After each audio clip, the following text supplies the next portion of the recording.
Welcome to In the Green Chair, an interview series by Relay Education. In each episode, we sit down with a professional who's working the green economy to learn about their story. I'm your host, Ade, and today I'm joined with my co-host, Andrew. Hi, Andrew. Hi, Ade.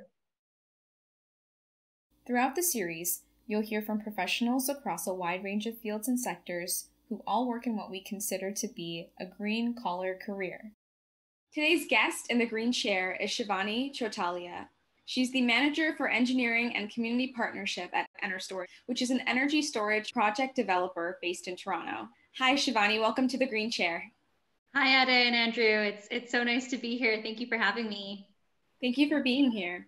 So, for someone who's never heard of energy storage, in your own words, could you explain it and talk about the necessity of storing energy for later use?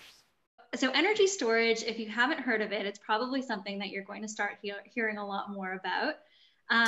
Energy storage is exactly what it sounds like. So it's taking electricity and holding on to it and being able to store it, taking it when it's not needed, and then holding on to it for use when it is needed. So the reason this is becoming more and more important is as we transition to a lower carbon electricity system, we're trying to incorporate a lot more renewable electricity into our energy system. So that's things like wind electricity, like solar energy, and those are things that are produced when the resource is available. So for example, your solar panel is going to produce electricity when the sun is shining, but not at nighttime when there is no sun.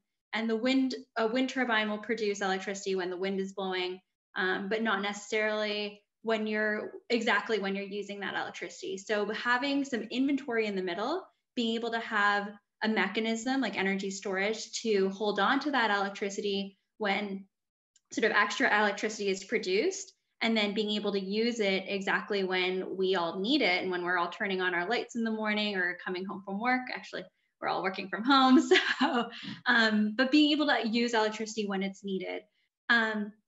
And so if you think about sort of all of the different industries that are out there, if you think about a grocery store or our water systems, none of those things really work without having that inventory and having sort of buffer in the middle to be able to access that good exactly when it's needed.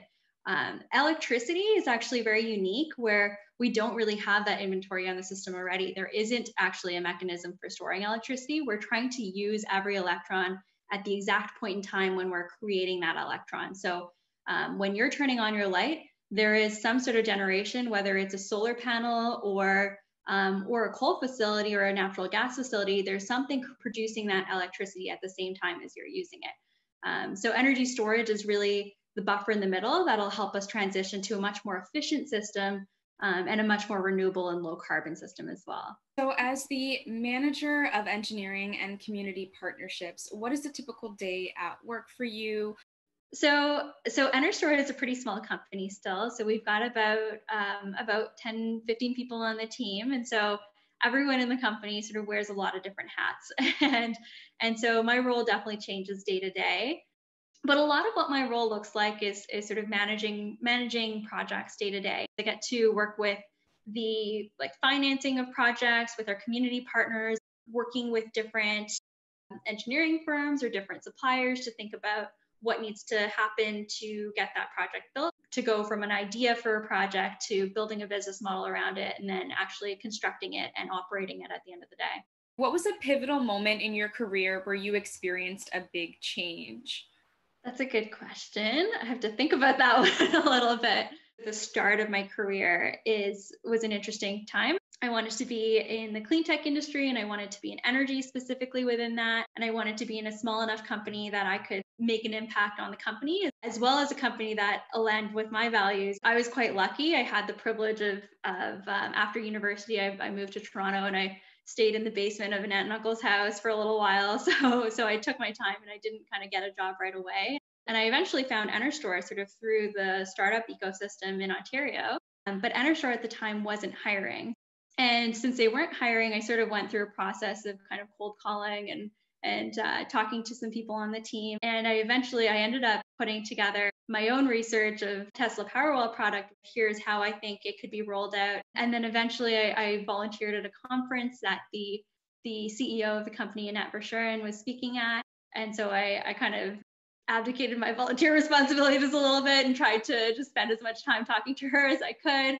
Followed up by sending her my research, and then was able to actually convince them to give me a chance and let me into the company. A lot of jobs that are out there are not necessarily on a job board, or not necessarily like something that really already exists. And so it's okay to try to I guess like go and create your own opportunities. I love that you just did not give up. The job may not exist until you create it, or you create a need for it. Just follow your curiosity of who do you want to talk to and who do you want to have genuine conversations with. And I think that is sort of the best way to like network as well, as just talk about what you're interested in. Research is hugely important too. Maybe you didn't think that you'd leave your city. Don't be afraid to think outside of your region or your neighborhood or your city. That's a great point. And I think especially just the point about opportunities in different places. Now we're in a bit of a changed world with COVID, that everyone is more comfortable with working virtually. It matters a lot less where you physically are. I want to hear a little bit more about yourself and your background as an engineer, how you decided to become an engineer. When I was applying to universities, I applied to engineering programs without even fully understanding what an engineer did. I knew it was a necessary job, and they build and design things, but that was kind of the extent of what I knew. So can you explain just to people who might be considering an engineering degree what exactly engineers do? Absolutely. So I had a similar experience to you, Andrew, where when I applied to engineering in university, I don't think I really knew what it was. But I was interested in math and science, and I was interested in solving problems. So for me, I studied green process engineering, which was very similar to chemical engineering, but a little bit more focused on the environmental side. And I also actually studied business in my undergraduate. So I did a dual degree at the University of Western Ontario in green process engineering as well as business. I think what really drew me to both engineering and business was that concept of solving big problems. And for me, the big problem, and I think for all of us, for you as well, the big problem that we're all experiencing is climate change. And what can we do?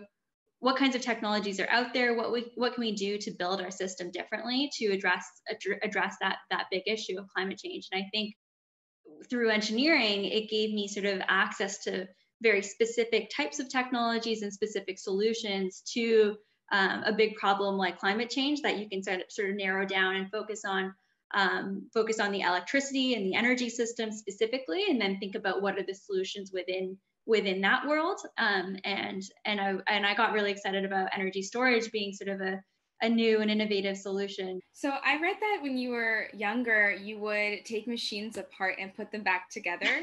So it seems like you've always had that curiosity that engineers have to figure things out and problem solve.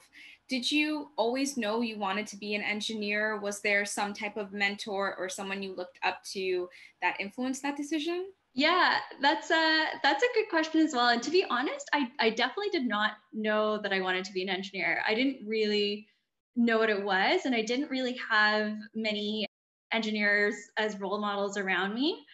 So for me, it was a little bit of a process of elimination, kind of going from high school and looking at my options of what I could study. And I also really liked literature and English, and I was good at math, and it felt like, I think for me, looking at the options that were out there, engineering was a little bit unknown, but it felt like something that could sort of provide a good base for being able to then go into a lot of different places. And I think that is very true. Like, I've seen post-graduation, a lot of engineers who've gone into a lot of different fields. They might go into more traditional engineering jobs, or they might switch entirely and go into being a teacher.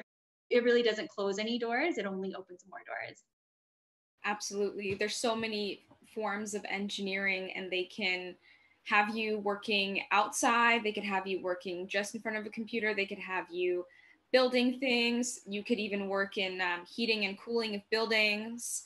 You could be a structural engineer. There's a lot of freedom in that. And I think there are programs where like your first year is foundational and then you can specify later on as you realize what you like. Another thing I wanted to ask you is, what was your first job out of high school?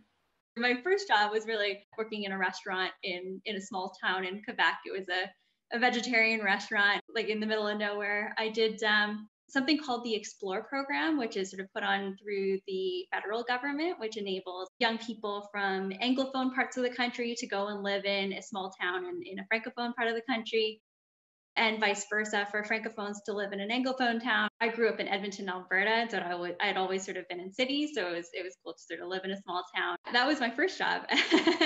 But other than that, I actually spent a summer in university as well, working in a university in China, again through an opportunity I had through my university, and work with a PhD student in Zhejiang University on polymer engineering research. And so that was again a really neat life experience to sort of travel across the world. I never really saw myself going to China necessarily, but it was a really exciting opportunity to sort of go off on my own and spend a few months in another part of the world, and also do some really neat work in the lab. That's cool. It seems like you really took advantage of the exchange opportunities that were there. I believe you were also part of Engineers Without Borders. Can you tell us a little bit about that experience and some of the countries and projects that you worked in? I was very involved with Engineers Without Borders throughout my university experience as well at Western University. And so Engineers Without Borders is an international development organization, but it doesn't necessarily focus on technical engineering solutions. It sort of takes an engineering approach, a bigger picture approach to international development issues. And so in my work with Engineers Without Borders, I actually was very focused around just our work around the campus. And at Western, we worked to become a certified fair trade campus and worked with the university purchasing divisions. And on the international side, I actually didn't travel with Engineers Without Borders myself. EWB did really try to approach, or does continue to approach development work from a very sort of respectful standpoint of not taking a sort of savior mentality of we're going to go and try to fix everything for everyone. And I did have a chance, actually, not with Engineers Without Borders, but with my education in business with Ivy, to actually go over to Ghana for a couple months and work on case-based business teaching at a university in Ghana. And through my connections with Engineers Without Borders, I had a few friends around the country, which I was able to sort of travel and meet up with, learn a little bit more from a local perspective about the country, which was really exciting. The energy storage that a lot of people know of are batteries, but what are some other technologies out there that we can actually use to store energy? Yes, so there's all kinds of new energy storage technologies that are being sort of researched and developed every day. So we actually built the first commercial flywheel energy storage facility in Canada, and also the first commercial compressed air, fuel-free compressed air energy storage facility in the world, actually. So I can give you a bit of detail on those technologies. If you think about a flywheel as a big metal cylinder that rotates, and so it stores energy kinetically. When you take electricity from the system to start the flywheel to get it rotating, and then it's in sort of a very like a vacuum sealed chamber, and so it keeps rotating and holds on to that energy until you need it. And so when you need the electricity again, it sort of decelerates the flywheel spinning and turns it back into electricity to go onto the grid. And then another technology is fuel-free compressed air energy storage. We're using electricity to compress air, so just atmospheric air. So no like harmful substances or anything, just air from outside. And so that air is compressed, and then it's put down underground into a salt cavern. And then when we want to turn it back into electricity, essentially we release the air from the cavern, and it goes through an expander, and then is turned back into electricity on the grid.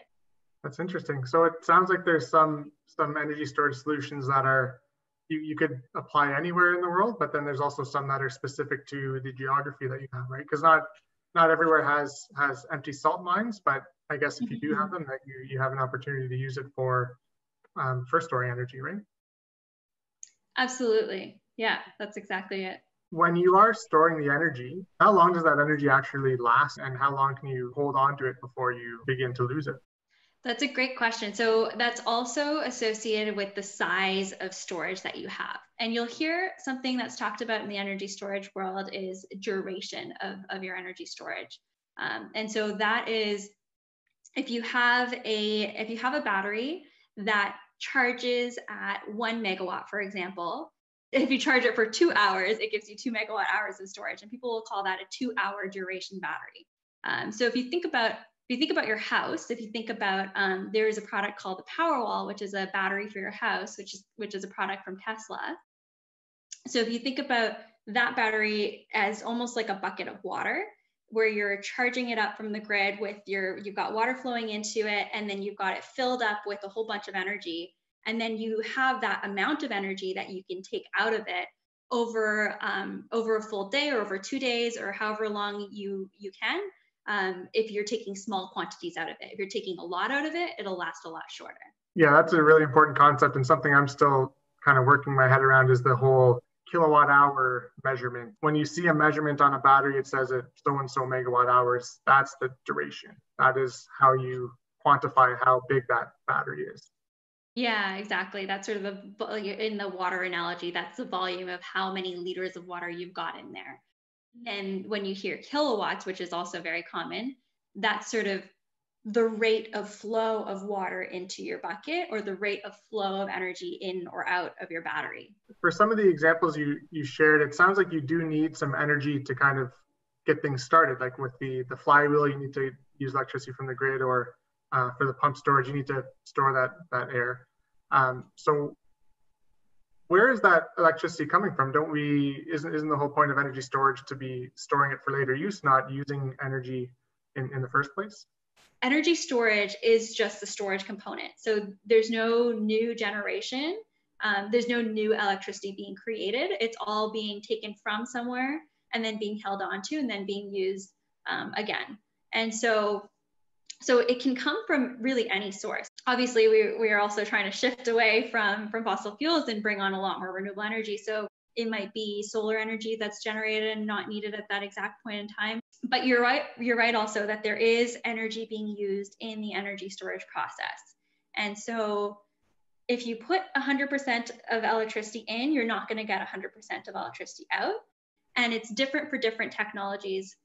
With every system, right, there's inefficiencies and there's energy loss. So, but that's a good point, that rather than losing all of it, you still lose a little bit along the way, but you're able to still store the majority of it for later. How are you helping communities become self-sustainable in terms of energy? So Canada has about 200,000 people that are not connected to the electricity grid and are living in remote areas that are dependent on things like diesel fuel to power their communities. And so a majority of those communities are Indigenous communities and are located quite far away. So you really need energy storage, and that threshold is around, say, 20% of renewable energy. And so to get beyond that, you really need energy storage to be able to integrate that renewable energy, store it when it's not being needed, and be able to, if a cloud comes over the solar panels, for example, or the wind drops down, be able to kind of pick up the load in half a second or less even, and quickly maintain the balance of the system. Often we do it as a 50-50 ownership approach, where NRStor owns half of the project and the community owns half of the project. Any projects around the world that are really unique, or any countries that are leading the way when it comes to energy storage? Yeah, I mean, so there's some really interesting, there's all kinds of other energy storage technologies out there as well.